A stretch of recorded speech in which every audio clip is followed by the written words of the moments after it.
সালটা 1989। সকাল সকাল রশিদ ঘটকের আগমনে হেমলতা ভীষণ বিরক্ত হন। তিনি বারবার পই পই করে বলেছেন, পদ্মর বিয়ে আমি এখনই দিব না, পদ্মকে আমি অনেক পড়াবো। তারপরও রশিদ উদ্দিন সপ্তাহে সপ্তাহে এক এক পাত্রের খোঁজ নিয়ে আসে। মেয়ের বয়স আর কতই বা হলো, মাত্র 16। শামসুল আলমের মেয়ের বিয়ে হয়েছে 24 বছরে, পদ্মর বিয়েও তখনই হবে। পদ্মর বিয়ে হবে পদ্মর পছন্দ মতো। হেমলতা রশিদ উদ্দিনকে দেখেও না দেখার ভান ধরলেন। রশিদ একদলা থুতু ফেললেন উঠোনে। তারপর হেমলতার উদ্দেশ্যে বললেন, বুঝছো পদ্মের মা, এইবার যে পাত্র আনছি একবারে খাঁটি হীরা। তারপর হেমলতা বিরক্ত ভরা কণ্ঠে জবাব দিলেন, আমি আমার মেয়ের জন্য এখনই পাত্র চাইনি। তবুও বারবার কেন আসেন আপনি? যুবতী মাইয়া ঘরে রাখন বালা না। তারপর হেমলতা বললেন, মেয়েটা তো আমার, আমাকেই বুঝতে দেন না। হেমলতার কণ্ঠে বিরক্তি ঝরে পড়ছে। রশিদ অনেক চেষ্টা করেও সুবিধা করতে পারলেন না। ব্যর্থ থমথমে মুখ নিয়ে সড়কে পা রাখেন। প্রতিদিনই কোনো না কোনো পাত্র এসে হাতে টাকা গুজে দিয়ে বলবে, মোর্শেদের বড় ছেলেটারে চাই। রশিদ নিজে নিজে বিড়বিড় করে আওড়ান, গ্যারামে কি আর কোনো সেরি নাই? এই একটা সেরিরেই কেন সবার চোখে পড়তে হইব?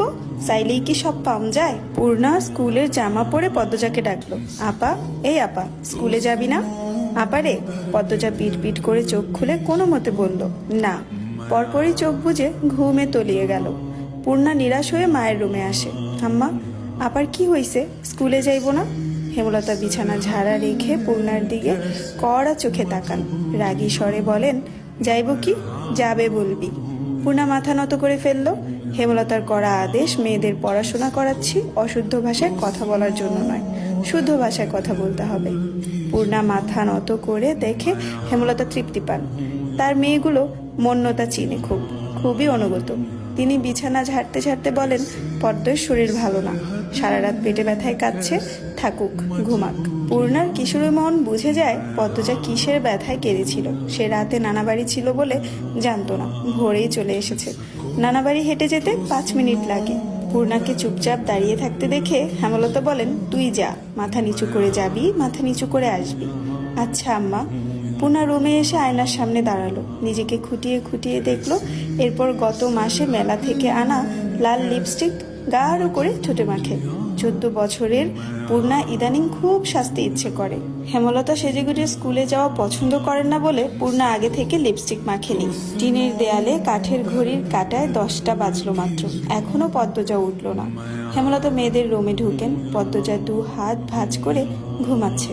জানালার পর্দা ভেদ করে আসা আলতো পেলব রৌদ্রের স্পর্শে পদ্মজার মিশ্রণ, পাতলা ঠোঁট, ফর্সা ত্বক চিকচিক করছে।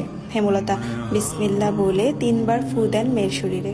গুরুজনরা বলেন, মায়ের নজর লাগে বেশি, নজর কাটাতে বিসমিল্লাহ বলে ফু দিতে হয়। হেমলতার মায়া লাগছে পদ্মজার ঘুম ভাঙাতে, তবুও আদুরে গলায় ডাকলেন, পদ্ম, এই পদ্ম। পদ্মজা চোখ খুলে মাকে দেখে দ্রুত উঠে বসেন। যেদিন ঘুম থেকে উঠতে দেরি হয় সেদিনই হেমলতা ডেকে তুলেন। পদ্মজা অপরাধী কণ্ঠে প্রশ্ন করল, বেশি দেরি হয়ে গেছে আম্মা? হেমলতা বলেন, সমস্যা নেই, মুখ ধুয়ে খেতে আয়। পদ্মজা দ্রুত কলপারে গিয়ে ব্রাশ করে মুখ ধৌত করে। হেমলতা শিক্ষকের মেয়ে, তাই তার মধ্যে নিয়ম নীতির প্রভাব বেশি। মেয়েদের শক্তপোক্ত নিয়মে রেখে বড় করেছেন। পদ্মজা রান্নাঘরে ঢুকে দেখলো প্লেটে খাবার সাজানো। সে মৃদু হেসে প্লেট নিয়ে টেবিলে গিয়ে বসলো। তখন হেমলতা আসেন। পদ্ম দ্রুত ওড়না দিয়ে মাথা ঢাকে। হেমলতার দেওয়া আরেকটা নিয়ম, খাওয়ার সময় মাথা ঢেকে খেতে হবে। পদ্মজা নিশ্চুপ থেকে শান্ত ভঙ্গিতে খেতে লাগলো। হেমলতা মেয়েকে সহজ কণ্ঠে বললেন, তাড়াহুড়ো করছিস কেন? মুখ ধুতে গিয়ে চুল ভিজিয়ে এসেছিস, খেয়ে রোদে বসে চুলটা শুকিয়ে নিবি। আচ্ছা আম্মা। আম্মা, পূর্ণা প্রেমা আসে নাই? পূর্ণা আসছে, স্কুলে গেছে। প্রেমা দুপুরে আসবে। আম্মা, আব্বা কবে আসবেন? পদ্মজার প্রশ্নে হেমলতা দাঁড়িয়ে পড়লেন। শুকনো গলায় জবাব দেন, জানি না, খাওয়ার সময় কথা বলতে নেই। হেমলতা চলে যেতেই পদ্মজার চোখ থেকে টুপ করে 1 ফোঁটা জল পড়ে পাতে। পদ্মজা দ্রুত হাতের উল্টো পাশ দিয়ে চোখের জল মুছে। পদ্মজার জীবনে জন্মদাতা আছে ঠিকই, কিন্তু জন্মদাতার আদর নেই। সে জানে তার দোষটা কি, কেন নিজের বাবা বাকি বোনদের আদর করলেও তাকে আদর করেন না, কথা অবধিও বলেন না। 2 বার মাকে জিজ্ঞাসা করেছেন সে, আমি কি তোমাদের সত্যিকারের মেয়ে আম্মা? সন্তান হয় না বলে কি দত্ত কিনেছিলে? আব্বা কেন আমাকে এত অবহেলা করেন? ও আম্মা, বলো না। হেমলতা তখন নিশ্চুপ থাকেন। অনেকক্ষণ পর বলেন, তুই আমার গর্ভের সন্তান আর তোর বাবারই মেয়ে। এখন যা, পড়তে বস, অনেক পড়তে হবে তোর, ব্যাস এটুকুই। এর বেশি কিছু বলেন না হেমলতা। পদ্মজার কেন জানি মনে হয় একদিন হেমলতা নিজ থেকে খুব গোপন কোনো কথা বলবেন, তবে সেটা যেন সহ করার মতো হয়। এই দোয়াই সারাক্ষণ করে সে। এত কি ভাবছিস? তাড়াতাড়ি খেয়ে ওঠ। হেমলতার কথায় পদ্মজার ভাবনার সুতো ছিঁড়ল। দ্রুত খেয়ে ওঠে। আজ আমের আচার বানানোর কথা ছিল। সন্ধ্যা কাটতেই বিদ্যুৎ চলে গেল। কয়েক মাস হলো গ্রামে বিদ্যুৎ এসেছে। 8 গ্রাম মিলিয়ে অলন্দপুর। তাদের গ্রামের নাম আটপাড়া। প্রতিদিন নিয়ম করে সন্ধ্যা রাত থাকে 3 ঘন্টা গ্রাম অন্ধকারে তলিয়ে। আর সারাদিন তো বিদ্যুতের নামগন্ধও থাকে না। বিদ্যুৎ দিয়ে লাভটা কি হলো? পদ্মজা, পূর্ণা, প্রেমা 3 বোন একসাথে পড়তে বসেছিল। বাড়ি অন্ধকার হতেই 9 বছরের প্রেমা খামচে ধরে পদ্মজার ওড়না। পদ্মজা মৃদু স্বরে ডাকলো, আম্মা, আম্মা, আয়, টর্চ নিয়ে আয়, যা। হেমলতা আহ্বানে পদ্মজা উঠে দাঁড়ালো। প্রেমা অন্ধকারে খুব ভয় পায়। পদ্মজার ওড়না ছেড়ে পূর্ণার হাত চেপে ধরে। টর্চ নিয়ে রুমে ঢোকার মুহূর্তেই পদ্মজা গেট খোলার আওয়াজ পেল। উকি দিয়ে হানিফকে দেখে সে দ্রুত রুমে ঢুকে পড়ল। হানিফ পদ্মজার সৎ মামা। বুবু, বাড়ি অন্ধকার কেন? বাত্তি টাত্তি জ্বালাও। হানিফের কণ্ঠ। হানিফ, আসছিস?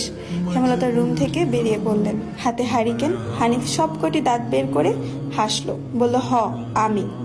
আয়, ভেতরে আয়। হানিফ বারান্দা পেরিয়ে বড় ঘরে ঢুকে বলল, তোমার সেরিগুলান কইতে? আছে, রুমেই পড়ছে। এই আন্ধারেও পড়ে? হেমলতা কিছু বললেন না। হানিফ এই বাড়িতে আসলে কেন জানি খুব অস্বস্তি হয়, অকারণেই। ওদের খাওয়ার সময় হয়েছে, তুইও খেয়ে নে। এইখানে খামু না, তোমরা সরাইখানাত যাইতে হইব। কথাটায় রসিকতা ছিল। গ্রামে থেকেও হেমলতা খাওয়ার জন্য আলাদা রুম নির্বাচন করেছেন। সেটা হানিফের কাছে রসিকতাই বটে। হেমলতা প্রশ্নের জবাবে সোজাসাপটা না দিয়ে বললেন, খেতে চাইলে খেতে আয়। পদ্মজা কিছুতেই খেতে আসলো না। কেমন জড়সড়ো হয়ে আছে। মনে হচ্ছে হানিফকে ভয় পাচ্ছে বা অবহেলা করছে। হানিফ 6 বছর সৌদিতে ছিল। 3 মাস হলো দেশে ফিরেছে। 3 মাসে যতবার হানিফ এই বাড়িতে পা রেখেছে ততবারই পদ্মজা অজুহাত দেখিয়ে দূরে দূরে থেকেছে। হেমলতার বিচক্ষণ মস্তিষ্ক মুহূর্তে ভেবে নিল অনেক কিছু, তাই জোর করলেন না। আজই এই লুকোচুরির ফয়সালা হবে। হানিফ পদ্মজাকে দেখার জন্য অনেক ছলছাতুরি করলো, কিছুতেই সুযোগ পেল না। বিদ্যুৎ আসার ঘন্টা খানেক পর হানিফ চলে যায়। পূর্ণা, প্রেমা রুমে ঢুকতেই পদ্মজা ঝাঁপিয়ে পড়ে। রুদ্ধ শ্বাস কণ্ঠে বলল, কতবার না করেছি লোকটার পাশে বেশিক্ষণ না থাকতে? তোরা কেন শুনিস না আমার কথা? পূর্ণা ও প্রেমা বিস্ময়ে হতবিহ্বল হলো।